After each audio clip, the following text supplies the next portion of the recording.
creating a diorama for still life. Here's some resources you may need.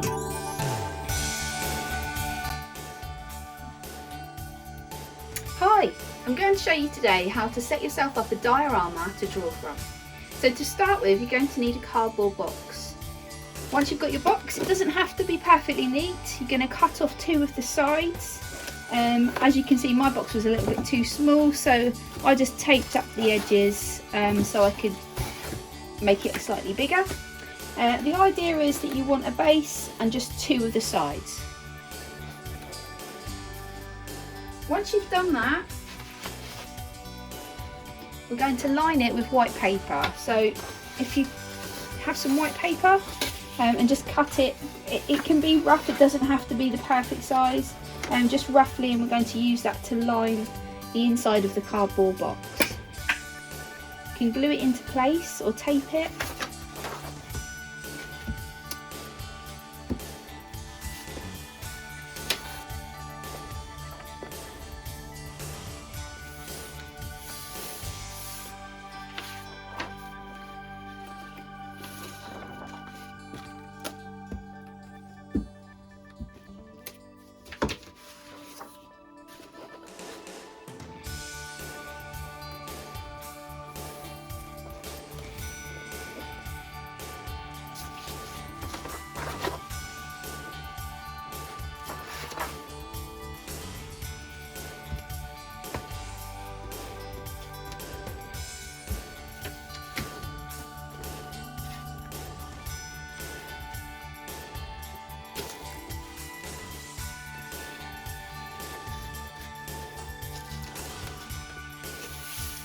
Okay, right, the reason for the white paper is so as the shadows show up a little bit more clearly. They'll show up a lot clearer against the white background than they will against the cardboard. Okay, right, once you've got your box and you're ready to set up your diorama or your still life, you're going to go back to your mind map and take a little look at some of the ideas that you jotted down for your everyday objects project. I took a look at mine and I decided to go with the idea of vessels. So what I've done is I've collected some vessels. I have a range of different jugs and mugs which I'm going to use for my diorama. A top tip is to make sure that you choose something that's going to interest you. If you choose something that's not going to give you any interest at all, you're going to find this work a little bit dull. So my tip is to make sure you select something which is going to interest you. Once you've gathered some objects, you don't have to use everything that you gather. I have got quite a range of different vessels here. The idea is to have a little play about, move the objects around and just see what works. What you're trying to do is create a composition, because this is what you're going to draw from. If you know it works well in the diorama, you know that compositionally it will work as a drawing. So I'm just going to move bits around and see what works.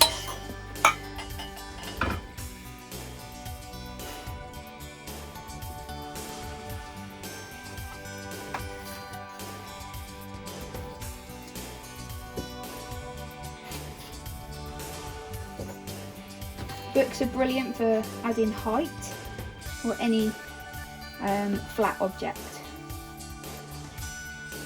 And it might be the case that you decide not to use all of your objects, which is absolutely fine.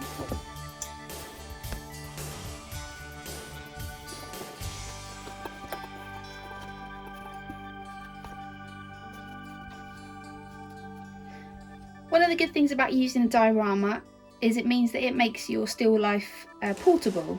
So if you decide to draw with a different light, you can move it. Or if you decide to move to work in a different room, you can move it along with you and it can just remain there until you're finished with it.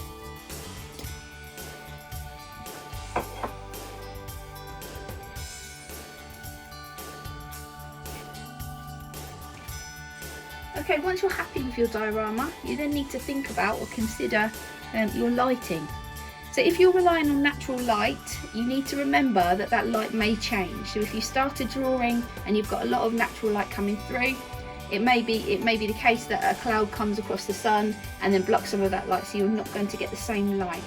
If you spend a long period of time on a drawing, let's say an hour, it's very likely that the light source is going to change and your shadows are going to be in a different position on your objects. So it's worth bearing that in mind. What you can do is you can use an artificial light.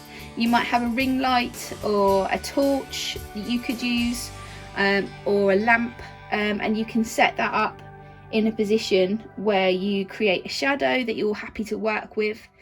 There we are. Okay, have a go at creating your own diorama.